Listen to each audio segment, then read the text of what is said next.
Jadi jiwa ni memang sangat penting. Dalaman kita, roh kita, kita kena isi dengan sepenuh-penuhnya. Sebab kalau dia tak diisi dengan kebaikan, dengan niat-niat yang baik, maka dia akan diisi dengan keburukan. Dia akan tetap diisi. Sebab dia ada ruang kosong yang perlu diisi. Jadi kita diajar dalam Islam untuk kita selalu berniat dengan niat-niat yang baik. Tak buat lagi tak apa, niat je dulu. Ini dalam hidup kita, apa niat kita sebelum mati? Rasa-rasa sebelum mati, ibadat apa yang kita rasa terbaik dan terbesar kita nak buat sebelum kita mati? Itu kena niatkan dari sekarang, walaupun tak tahu lagi mati bila. Itu terutama yang muda-muda lagi lah rasa lambat lagi nak mati. Padahal perasaan tu tak wajar ada pada diri kita. Ada kawan saya baru meninggal dalam 2 minggu lepas.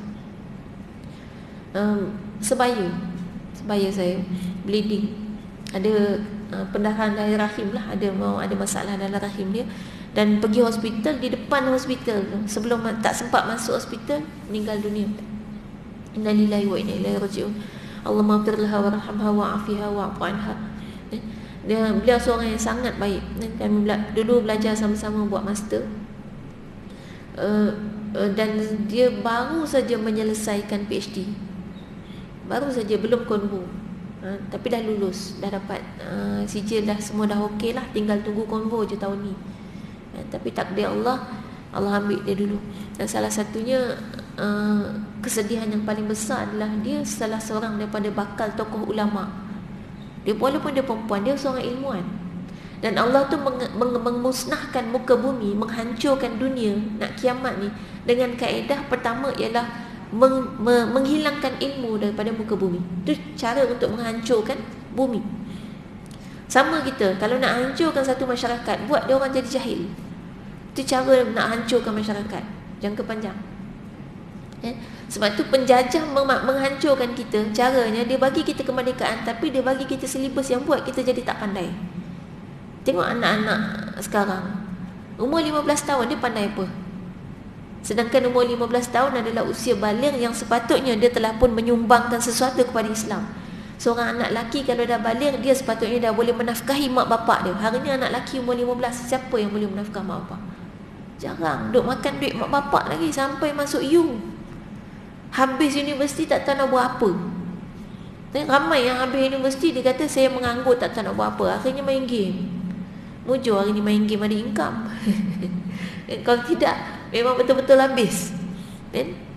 Jadi maknanya kita kata itulah kehidupan yang maknanya kaedah menghancurkan memang dibagikan kita silibus yang akhirnya kita jadi tak pandai. Itu hakikatnya. Tak pandai sebab apa? Sebab kita tengok dalam sejarah Islam, ulama-ulama itu menjadi manusia hebat dalam usia yang sangat muda. Hari ini kita tak jumpa lagi orang Islam yang boleh jadi sebegitu hebat dalam usia muda. Usia muda ni dikatakan usia enjoy. Dan tak tahu nak buat apa lagi. Masih berfikir tentang masa depan. Padahal sepatutnya itu adalah masa depan dia. Muhammad Al-Fatih usia 21 tahun. Ada yang mengatakan 23 tahun.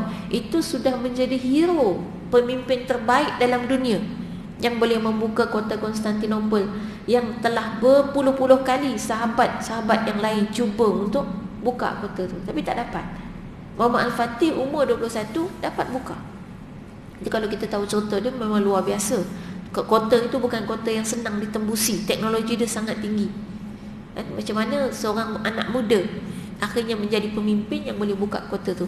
Dan beliau meninggal dalam usia 40-an juga. Muda, masih muda, masih belia kan, 40-an masih belia. Tapi dia meninggal dalam keadaan meninggalkan nama yang cukup besar. Berapa ramai orang Islam sekarang ni namanya Muhammad Al-Fatih. Ramai kan? Yang nama Muhammad Al-Fatih tu dia kena tahulah cerita Muhammad Al-Fatih, jangan nama saja. Dan bahkan saya jumpa ada seorang yang menamakan anak-anak lelaki dia semua Muhammad Al-Fatih. Muhammad Al-Fatih 1, Muhammad Al-Fatih 2. Dia punya kagum dengan cerita Muhammad Al-Fatih tu. Jadi itu keadaannya. Dan ulama-ulama ni hafal Quran dalam usia muda. Tapi kita hari ni anak-anak umur 12 tahun tak kerti apa-apa. Dan 12 tahun tu duk main lagi kat taman permainan. Padahal ulama-ulama dulu umur 12 tahun serius dah belajar kitab.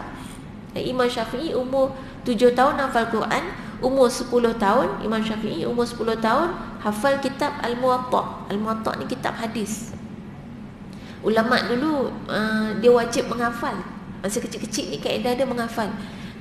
Pertama dia orang akan hafalkan Quran, lepas hafalkan Quran dia orang akan hafalkan kitab Al-Muwatta Imam Malik. Itu kitab hadis. Itu kitab kedua yang akan dihafal selepas Quran. Itu ulama-ulama dulu, termasuk Imam Bukhari, Imam Muslim, semua tu menghafal kitab Al-Muwatta. Jadi sebenarnya kaedah pembelajaran anak-anak di bawah 7 tahun, di bawah 10 tahun, itu daya ingatan dia sangat kuat. Tapi dia masih belum boleh memahami. Untuk faham dia susah. Jadi kalau kita bagi dia silibus yang suruh dia faham, dia tak faham-faham.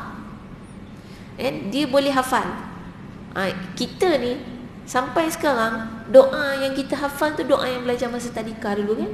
Doa masuk tandas, doa makan, masa tadika dulu kita hafal. Doa yang hafal masa tingkatan 5 hafal tak? Doa supaya hati bersih.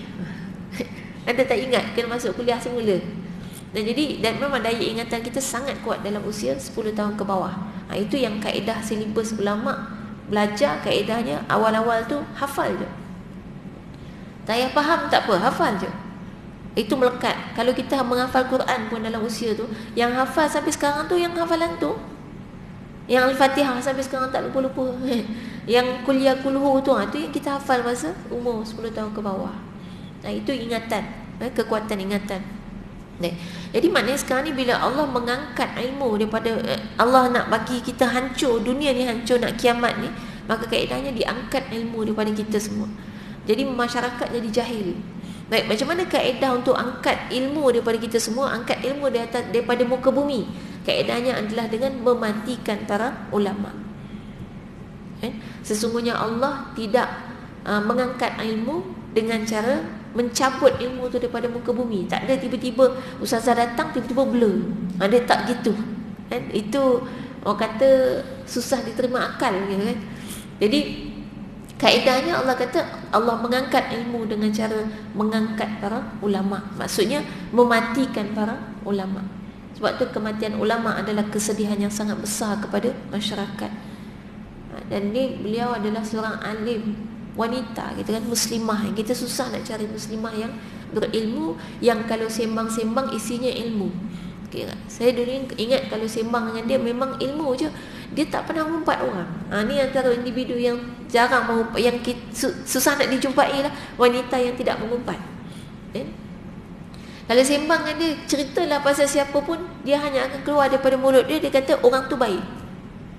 Orang tu baik sangat. Yang ni baik, semua dia baik. Maksudnya dia tu baik. Jadi dengan keadaan tu, maknanya dengan ilmu yang telah dia kumpulkan, akhirnya dia diangkat sebelum dia sempat untuk memberikan manfaat kepada umat melalui ilmu-ilmu tu. Cuma kita katakan itu sebagai husnul khatimah, sebab dia sakit dalam perjuangannya, perjuangan melawan penyakit, dan dia mati dalam keadaan perjuangan melawan penyakit, dan juga dalam keadaan baru saja selesai melalui jalan menuntut ilmu. Yang Allah janjikan Allah akan permudahkan jalannya ke syurga. Dan yang hebatnya lagi, asbab pemergian dia, asbab kematian dia menjadikan kami yang masih hidup ni akhirnya berukhuwah kembali. Terdetik di fikiran salah seorang daripada sahabat-sahabat kami ada grup kan, sama-sama buat master kat UAE dulu. Dia kata jom kita hatamkan Quran, hadiah untuk sahabat ni. Pada saya yang hebatnya bukan yang kita yang hidup yang tiba-tiba nak hatamkan Quran, tapi maksudnya Allah yang mendatangkan fikiran tu, Allah yang mencetuskan idea kepada yang masih hidup, tolong hadiahkan Quran kepada dia 30 juzuk. Dan kami bagi-bagi, kami tak ramai, seorang 2 juzuk. Seorang 2 juzuk, tapi kan semua master bidang Quran Sunnah, sekejap je baca 2 juzuk. Alhamdulillah, kemudian sampai akhirnya berhimpun walaupun dalam Zoom online, tapi kita buat majlis hatam Quran khas untuk dia. Jadi maknanya dan masa tu kami sama-sama berdoa lah, mudah-mudahan Allah menjadikan persahabatan ini sebagai persahabatan yang akan saling tolong-menolong di akhirat, yang kami tak ada kepentingan dunia dalam bersahabat, dan dalam berkawan kami tak ada keperluan-keperluan urusan dunia. Maknanya semata-mata bertemu untuk melaksanakan ketaatan kepada Allah, dan kemudian berpisah juga untuk melaksanakan kewajipan masing-masing kerana Allah. Mudah-mudahan kita jumpa teman-teman yang macam tu, sahabat-sahabat yang kita hanya berjumpa semata-mata kerana Allah. Kita tak ada tujuan dunia dengan dia. Kadang-kadang hari ni banyak, kadang-kadang bila kita bekerja, kadang-kadang ia menyebabkan kita selalu mencari kepentingan-kepentingan dan kemaslahatan-kemaslahatan untuk mendapatkan sesuatu. Nak naik pangkat, nak naik gaji, nak jaga hubungan diplomatik. Ini semua kepentingan dunia. Rugi berkawan dengan kawan yang hanya untuk kepentingan dunia. Carilah kawan yang memang untuk kepentingan akhirat. Betul-betul tujuannya akhirat. Tak kira perangai dia macam mana, kita rasa tak boleh masuk pun, yang penting kita nampak dia ikhlas. Terima kekurangan dia, ambil keikhlasan dia. Sebab Allah tu nilai ikhlas tu. Allah tak nilai tu sikap-sikap kekurangan-kekurangan kita. Yang Allah nak tu keikhlasan kita. Jadi kalau kita ikhlas, kita cari kawan-kawan yang ikhlas berkawan dengan kita. Mudah-mudahan yang sama-sama datang kuliah, selalu hadir dalam kuliah ni, paling kurang kita tahu sahabat-sahabat ni adalah sahabat-sahabat yang ingin menjadi lebih baik. Keikhlasan dan keinginan dia untuk menjadi lebih baik, itulah kita jadikan sahabat, kita jadikan teman. Dan mudah-mudahan kita dapat sama-sama menjadi lebih baik di sisi Allah SWT. Itu nilai kehidupan kita. Jadi